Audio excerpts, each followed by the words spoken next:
Kita langsung mulai saja ya dok ya. Oke, Ya, mengenai Cocoflavano untuk detoksifikasi. Silakan dokter Winda. thank you Diana. Selamat malam. Hai teman-teman FHI di seluruh Indonesia, dari Sabang sampai Merauke. Gimana kabarnya hari ini? Sehat-sehat ya, seger-seger ya. Wait, sampai lagi nanti katanya mau ada Lucky Wheel. Oh my God, siapa yang akan beruntung sekali mendapatkan Lucky Wheel hari ini? Biar deg-degan dulu ya, sambil menemani deg-degannya sambil kita belajar juga ya. Sambil belajar kali ini adalah kita akan belajar tentang detoksifikasi. Soalnya banyak banget pertanyaannya, jadi sambil deg-degan sambil belajar yuk, slide. Nah, kalau kita ngomongin soal detoksifikasi, itu tentunya kita juga ngomongin soal toksinnya sendiri gitu ya, atau racun. Apa sih racun itu? Racun itu adalah suatu zat atau substansi yang punya efek yang berbahaya untuk sistem kehidupan kita. Nah, apa saja yang masuk dalam kategori toksin ini atau racun ini? Itu bisa logam berat, bisa biotoksin, ataupun dari industri kimia lainnya. Kalau kita simpelnya bayangin gitu, kalau racun itu pokoknya yang kebayang sama kita adalah kalau kita minum racun kita mati aja, ibaratnya gitu ya. Nah, cuman di sini teman-teman tanpa kita sadari ternyata di dalam tubuh kita juga ada racunnya. Cuman kenapa kita nggak langsung die ya, langsung meninggal karena ada racun dalam tubuh kita? Karena jumlahnya itu sedikit demi sedikit.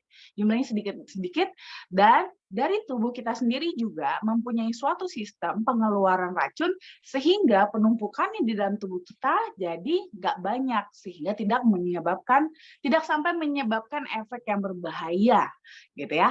Nah, nama prosesnya adalah detoksifikasi. Ya, detoksifikasi itu adalah proses pengeluaran atau penetralan kualitas racun dari suatu racun.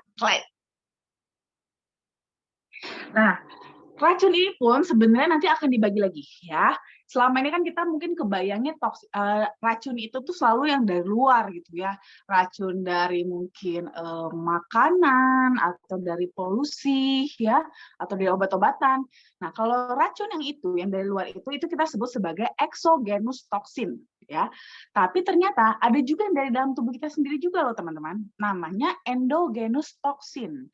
Nah, ini endogenous toxin ini adalah toksin yang diproduksi oleh tubuh kita sebagai hasil dari ketidakseimbangan pada metabolisme tubuh. Contohnya adalah racun usus paling sering ya. Racun usus ini kan kita semua tahu sebenarnya di dalam usus kita itu ada namanya flora normal ya. Jadi dia itu seperti benda-benda makhluk-makhluk asing ya, seperti bakteri, paras. Jadi dia bukan bagian dari tubuh kita, tapi dia itu kerjanya baik, bakteri baik, biasanya kita bilangnya seperti itu gitu ya.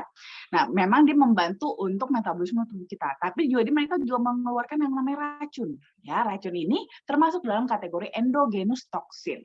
Terus juga ada hormon juga ya. Hormon ini juga termasuk dalam kategori endogenous toxin juga. Lalu ada asam pedu dan juga sisa-sisa metabolisme. Nah, makanya jadi kita kadang-kadang mungkin nih kita sudah menjaga tubuh kita dari racun-racun yang dari luar.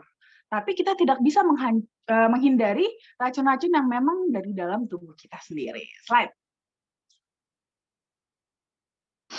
Nah, untuk proses detoksifikasi itu sendiri, itu kan memang sebenarnya adalah proses yang alami dalam tubuh kita ya.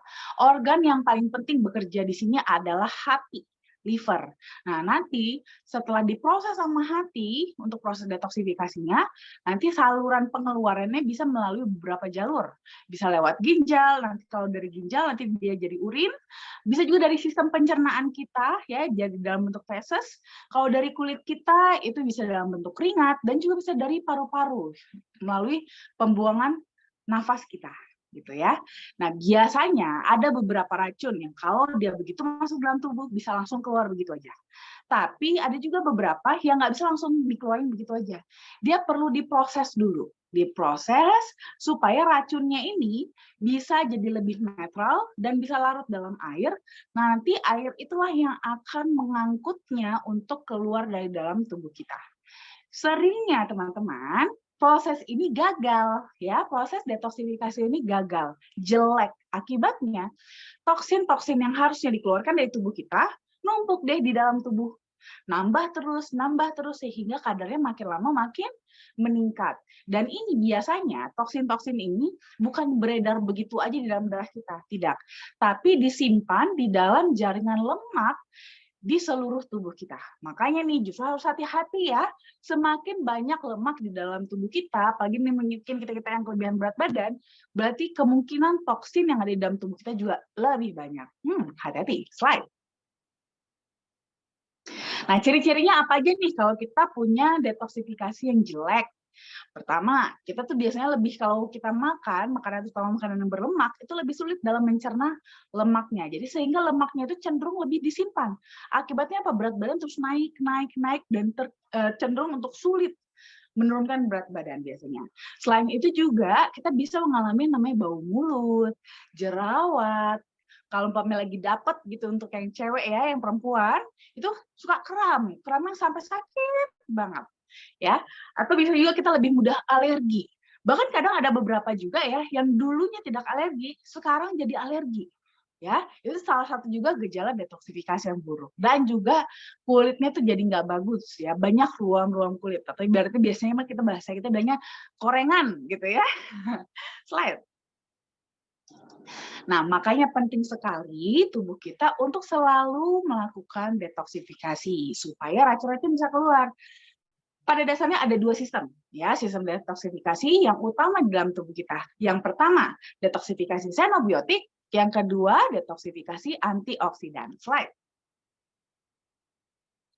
Yang pertama, xenobiotik ini pada dasarnya akan pertama kali bekerja adalah detoksifikasi xenobiotik terlebih dahulu. Xenobiotik ini dia perannya itu lebih kepada menghancurkan zat-zat kimia dan juga logam-logam berbahaya seperti logam berat, baik dari makanan, air maupun dari udara. Nanti kerjanya dia itu dinetralkan. Jadi toksinnya itu dinetralkan supaya dia nggak beracun jadinya, gitu ya. Dan ini prosesnya menggunakan namanya proses enzimatis. Slide. Jadi dalam prosesnya itu ada dua tahapan reaksi. Yang pertama kan tadi tahapan enzimatik dulu ya. Ini akan mengalami yang namanya proses reaksi oksidasi, reduksi, dan juga asetilasi. Tujuannya adalah supaya si bahan kimia atau toksin tadi itu tidak terlalu toksik gitu ya, tidak terlalu beracun, dan juga molekulnya diubah menjadi larut air. Nah, nanti baru masuk ke tahap 2, yaitu tahap konjugasi. Nah, ini adalah tahap pelarutan ke dalam air, lalu pengeluarannya dari dalam tubuh. Nanti akan tergantung nih lewat jalur yang mana.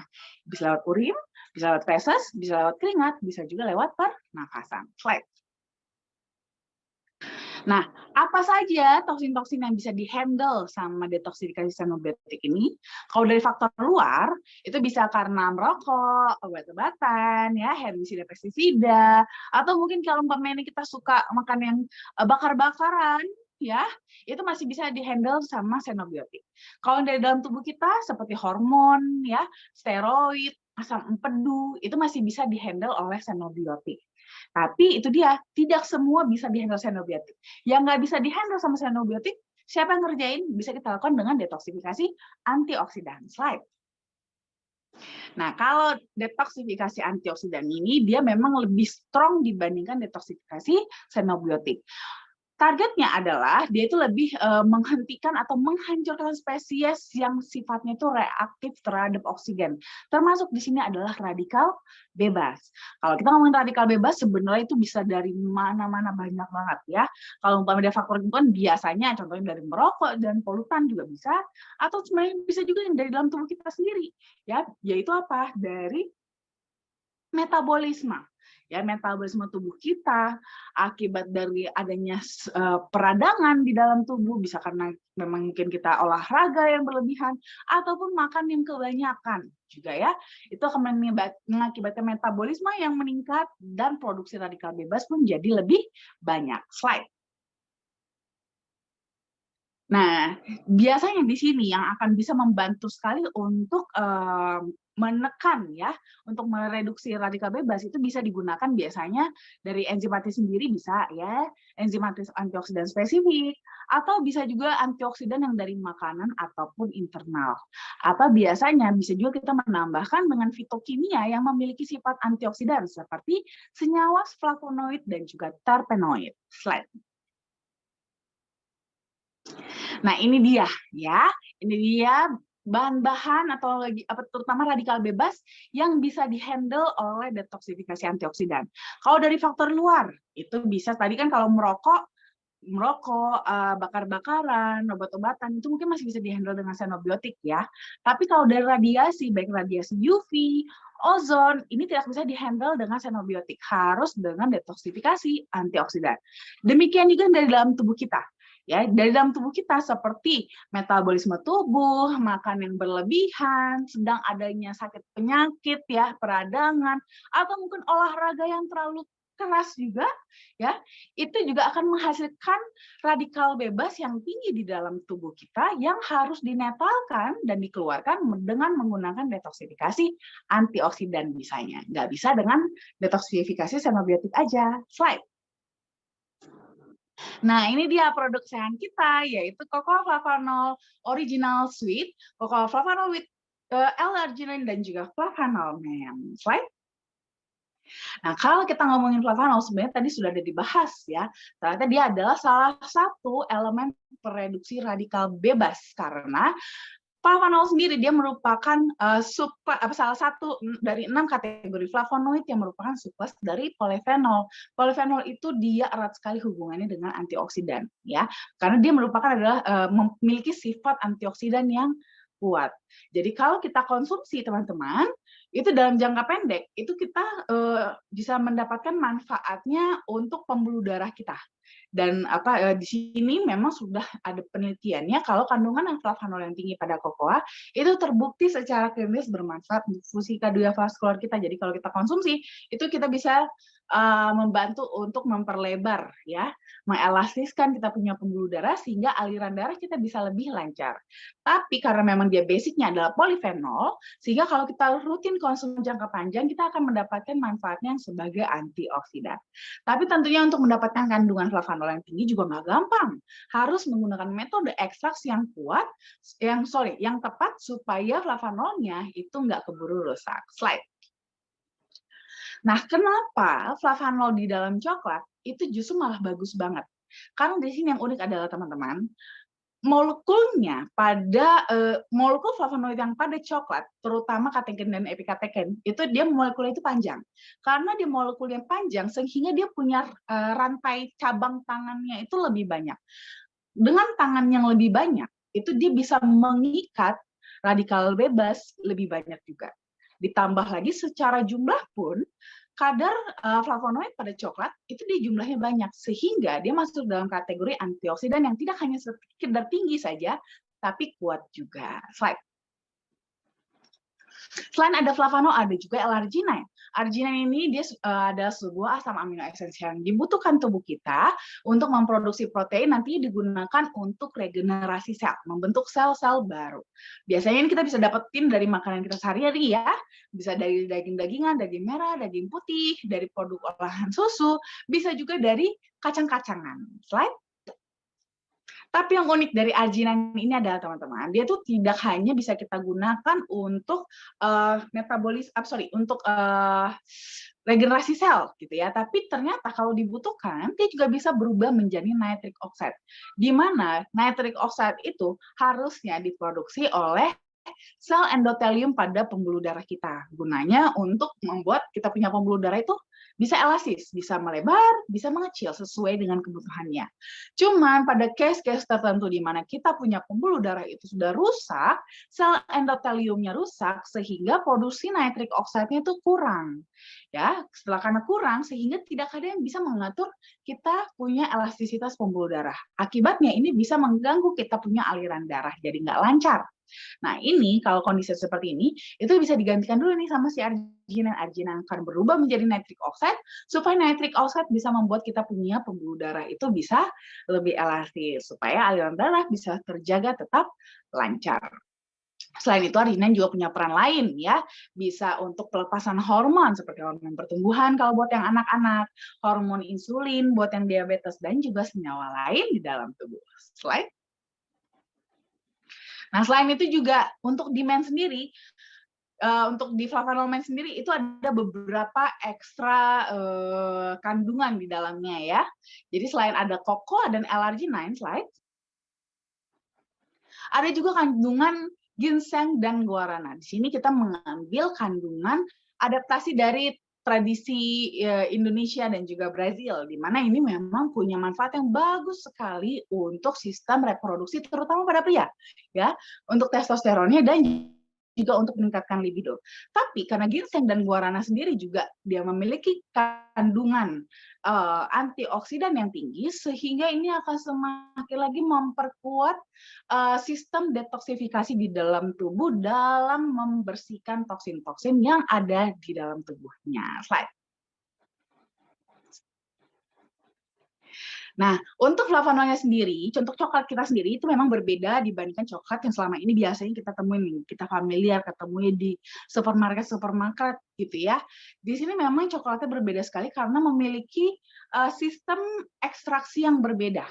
Kalau yang konvensional, yang selama ini kita biasa makan tuh coklat-coklatnya, itu di sistem pembuatannya itu mulai dari biji kakaonya itu akan mengalami proses fermentasi dan juga pemanasan ya, disangrai gitu.